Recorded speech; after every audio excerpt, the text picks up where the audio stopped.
let's move on to talk about Watch Dogs Legion. This is another big upcoming Ubisoft game, another big open world game. Man, they have so many open world games coming up. This episode of News, Games, and More is brought to you by Watch Dogs Legion, the open world action adventure set in a futuristic London that spies on its citizens and uses deadly robots to maintain order and control. You are part of the resistance, and it's your job to recruit the right team to take down this authoritarian regime. Lucky for you, you're able to recruit and play as anyone in the game, literally anyone. Every character you see is playable, from the bare knuckle fighter in the bar to the inconspicuous old lady on the park bench. You're able to recruit and play a wide range of diverse and unique characters that possess incredible abilities. But with so many people to choose from, it's up to you to discover the best of the best and recruit the right set of recruits to help you in resistance. Every character is unique and carries their own special set of quirks, but once they die, they will be gone forever. So choose wisely and make sure to keep them alive as long as possible. Take back London and join the resistance. Watch Dogs Legion is available on will be available Xbox, PlayStation, PC, and Stadia October 29th. Buy it for the Xbox One and through Xbox's smart delivery. You'll automatically have the game once you upgrade to the Xbox Series X. We got to talk about this recruit any NPC feature. It almost They're seems, not NPCs. Well, yeah, I guess you're right. I guess they aren't NPCs anymore.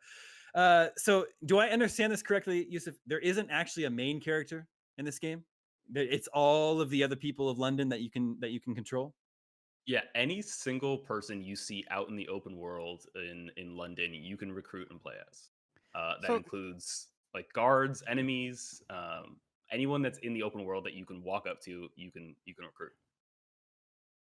So here's the thing, and the thing you just read, Damon, it says discover the best of the best. I'm absolutely not going to do that whatsoever. My entire team of recruits is going to be comprised of the people who I think will be the most useless, ineffective people that I could possibly recruit from my team. And I want to see what they actually have, like what they actually bring to the team. And maybe that'll make the game harder for me, but I'm game. That's my like hard mode. I think it does sound like it'll make the game harder for you. Yeah, maybe you can speak to this in greater detail, Yusuf. But yeah, the people that you're recruiting each have their own quirks or twists. Like, I believe the character might have the hiccups. Is that right? Yeah. So that, which could make stealth more difficult. 100%. So there is based off of who these people are. So everyone in the world has a job, a background, a story, a family, a routine, a schedule. They're going about, they're doing their things all the time. But based off who they are, they play differently. So for example, a construction worker can walk into any construction site unnoticed and just blend right in. And they'll use their melee weapon will be a wrench, and they'll have a nail gun that they can use. A boxer, for example, can take more damage and dish out more melee damage, and is also very light on their feet, so they're actually good for sneaking. Whereas various people will change how they play and sort of what they're best used for based off of their background. One of my favorite things actually is that certain NPCs can be designated as like shopaholics. And that means that every time you switch to them in the open world, they'll be in a different outfit. See, that's the kind of person I want to recruit. Oh, 100%. I need a team of all shopaholics. And like the great thing is that, these people, once you recruit them to DedSec, it's not like they're just sitting in a base somewhere waiting for you to use them. They're still out living their lives. So when you decide to switch to them, you might catch them in the middle of, their workday, or the middle of having lunch with a friend, or shopping. And so it's, you'll find them in various situations that is just part of their daily routine. And you can switch to them on the fly? Yeah. So once you're, we're looking at here, someone's like in a mission going in, you're playing as that person at that time, and you're not switching out there. But when you're in the open world, just getting around to side activities, anything like that, you can switch to them at any time. And then the really cool thing, you mentioned in the read that once they die, you lose them. So permadeath is a feature in Watch Dogs, but it's actually it's opt in or opt out. You can choose to play with permadeath or choose not to.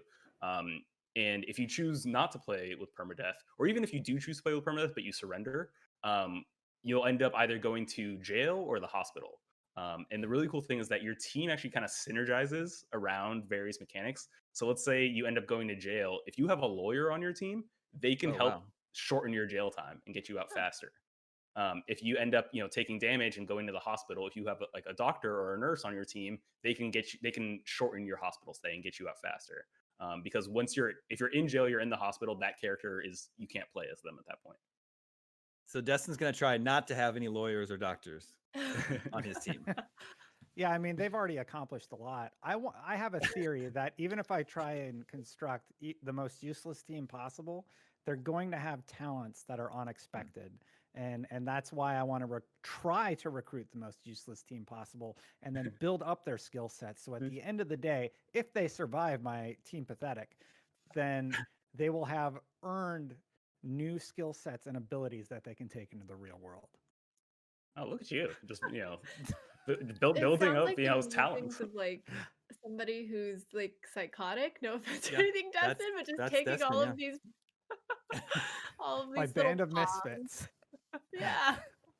Okay, so we're learning about how Destin plans to play Watch Dogs Legion. Sydney, what do you think about recruiting any NPC in London to join your team?